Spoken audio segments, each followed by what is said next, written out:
Hi everyone, I'm Nick Fowler. I am presenting over Chapter 4, Human Resource Management, the Added Value Debate, starting on page 101 of the Reese and Smith book. I have entitled my project Human Resource Management, Feudal Cost Center, or Vital Resource. This is for Human Resource Management course, UIS Spring of 2016. As it's commonly called, the value-added debate has a couple of arguments. First argument is that HR is merely a back office cost center, meaning it is one of those functions in a business that is viewed as a simple cost on their balance sheet and does not bring direct value to a company's bottom line. So argument one is defined here again as human resources just being a huge cost to the company and not really contributing anything to the bottom line. And then there's a second argument. That's why it's called value-added debate. This argument number two is that human capital is an organization's most valuable asset. And like any other assets, it adds monetary value to the company and positively affects the profits and the bottom line of the business. 30 years ago, the term human resources was nearly inexistent and was typically referred to as the personnel department in most companies. Our textbook, Reese and Smith 2014, explains that tasks of the personnel department were typically transactional. They handled salary administration, absence management, recruiting, the general administration roles that were required of any business that employed people. In the mid-1980s, we start to see a transition from the old personnel department to what the modern day looks like, the modern day human resources department. Not only do modern day human resources departments do all of those transactional tasks, but today they are viewed much differently. The HR department and HR professionals alike nowadays are seen as creating competitive advantage for a company. They should be well versed in operations, not just HR transactions, but in the operations side of the business. So that way, when they go to the table and talking about strategy, they're taken seriously. And throughout the 80s and 90s and into today's world, we see HR professionals now being having a seat at the table in terms of executive level strategy, and also having a direct seat on many company board of directors, which is significant from the role of the traditional personnel department 50 years ago. As the roles and functions of the HR department evolved throughout the latter part of the 20th century, in response to increased and improved research in the field, Jamrog and Overholt explore a number of core competencies that an HR professional needs. The first core competency is knowledge of the business. This includes financial knowledge, strategic knowledge, and the technical capability in whatever industry in which they're in. So this is knowledge kind of the whole business. The second competency is knowledge of HR practices. This includes those traditional HR practices such as staffing, rewards, organizational planning, communication, benefits, etc. And the third competency is management of change, or as it's often referred to, change management. These skills would include creating meaning to, problem solving, would also include innovation and transformation, relationship influence, and role influence, just to name a few. Ulrich is another HR researcher, and in his work in 1996 and 1998, Ulrich proposed that the administrative expert role be redefined as the functional expert role. Ulrich describes a shared services model centrally driven Shared services model. More specifically, Ulrich contends HR needs to shift focus away from tasks of traditional functions such as staffing, compensation, and on to outcomes, specific measurable outcomes. However, Ulrich can see why senior management cannot see the value that HR creates because as he published, he says that it's often not there. He further explained that the functions of HR are often disconnected from the real work of the organization. Um, on this slide, you see the roles and functions of human resource management and how these are much different sometimes than we see actually playing out in the real business setting. However, these are the ideal roles and functions of a solid human resource management system and of competent human resource managers. So these roles include strategic partner, administrative expert, which became functional expert because of Ulrich's work, the employee champion, and the change agent. The functions of a human resource professional are translating business strategies into HR priorities, administrative efficiency, increased employee commitment and acceptance, and the ability and capacity to manage change. Um, so Ulrich often claims that these specific roles have evolved over time, in which we've seen. He also says that these need to be the HR leader really is in charge of creating these roles and functions inside of our organizations. So following this model, the human resource department would create massive value for a company. Galbraith, 1973 and 2014, actually, he's been, researching and publishing on HR, the value that HR creates for companies since 1973. Has his own website and has published a lot of work, but the two works I cited were from 73 and 2014. I kind of wanted to give his most famous model, which is the STAR model, credit, and also kind of cross-reference that to see if his work was still relevant, which it is. So he's credited with the STAR model. And the STAR model has 5 categories. Those categories are strategy, structure, processes, rewards, and people. The interweaving lines connect each category.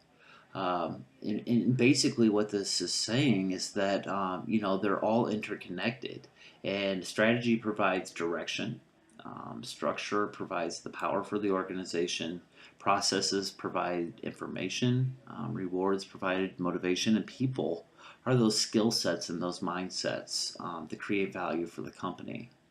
There are vertical processes in which um,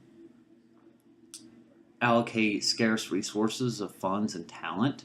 Vertical processes usually means like business planning, budgeting processes. Uh, the needs of different departments are centrally located, and priorities are described for budgeting and allocation of the resources to capital research, development, training, and so on. Um, Lateral or horizontal processes are designed around workflow, such as new product development or the entry and fulfillment of a customer order. These management processes are becoming the primary vehicle for managing today's organizations. Lateral processes can be carried out in a range of ways, from voluntary contracts between members to a complex or formally supervised team. If you look at the bottom right hand corner, that really shows this alignment and effectiveness and how a manager's or a leader's influence can influence the employee's behavior and the culture of the company. I've called this section Measuring the Effectiveness of Human Resource Management. I think of it like this. I can say that I'm a great baseball player. I can say that I played for, the major leagues, and I am a famous baseball player, and I'm really, really good at it. I can tell people this all day long.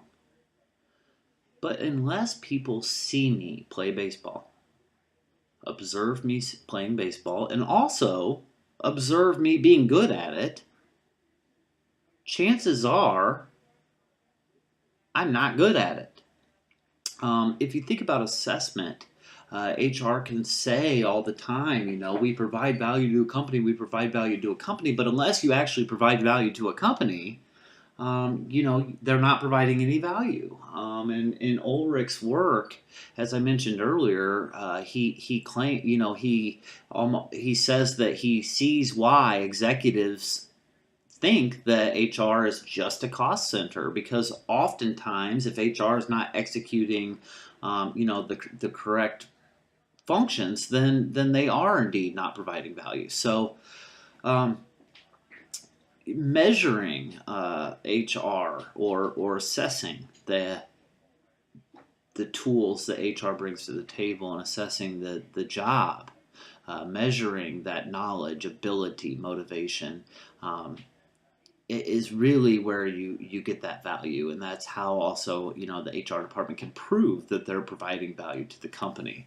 Uh, of course, there's many problems with this. As you can imagine, it's really, really hard to measure things like knowledge, ability, and motivation.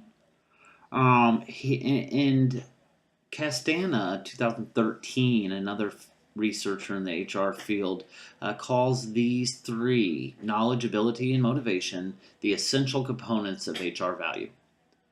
But a lot of his research focused around, how do you assess these? How do you add a definitive value to knowledge, ability, and motivation of an employee? How do you attach a dollar amount to that? And as you can imagine, that becomes problematic, and that's kind of been this whole value-added debate. That's kind of been the problem with it, and why it's taken 50 years, and we're still not really where we need to be in terms of proving that HR does indeed add value. Leif Edvinson, um, pictured in the upper right hand corner, created a model called the Navigator. And the Navigator had 5 areas of focus. And what Edvinson claims is that if you focus on these 5 areas, you can better measure the value that HR brings to the company. And these 5 areas of focus are financial, customer, processes, renewal and development, and human capital. If you look at his model in the bottom right corner, you're going to see that it shows history, today, and tomorrow on the left hand side. What this is illustrating is that the financial focus, just focusing on the finances of the company, is in the past. And in order to look at the value that HR brings, you need to look beyond just the financial bottom line. You also need to look at the value that it brings to the customers, so focus on the customers. Um, the human focus, the focus on retaining talent, hiring talent, that intellectual capital, it all plays a part here. This is all considered intellectual capital, and also process focus. So the improved processes that make the company lean, that make the company successful. There are tech companies that don't have a lot of assets. All of their value is in their intellectual capital, and what they create and what they think. He claims that that's kind of the focus today in today's organizations, and then tomorrow or in the future we need to focus on renewal and development. And the gray circle here represents the operational environment in which we work every day. That's the entire company as a whole. One of the most widely known and used approaches to emphasize the value of human capital is the balanced scorecard, suggested by Kaplan and Norton in 1996. The balanced scorecard is a system for employees at all levels to understand how their actions and decisions have a direct financial consequence on the firm. This approach translates the complex strategic plan and objectives of a company into tangible targets that can be measured. The balanced scorecard helps to clarify and translate the vision and strategy. Also helps to communicate and link strategic objectives and measures. So the targets for employees to hit are directly linked to the company's strategic plan. Um, it also helps to plan, set targets, and align strategic initiatives. And the balanced scorecard also helps to enhance strategic feedback and learning. Um, Kaplan and Norton also admit that few scholars had linked human resources and improved financial performance. They offer a map that links intangible assets and critical processes to the value proposition, customer, and financial outcomes shown on the next slide. These two figures show the balanced scorecard model in an illustrative way. I first want to look at the balanced scorecard on the right.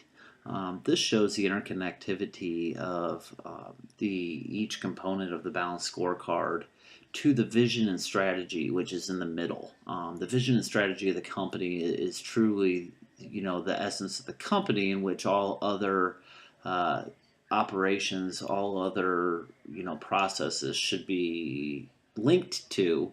It then has the four surrounding boxes, and these are those perspectives. So you have the financials, you have the internal business processes, you have learning and growth, and then you have the customer focus.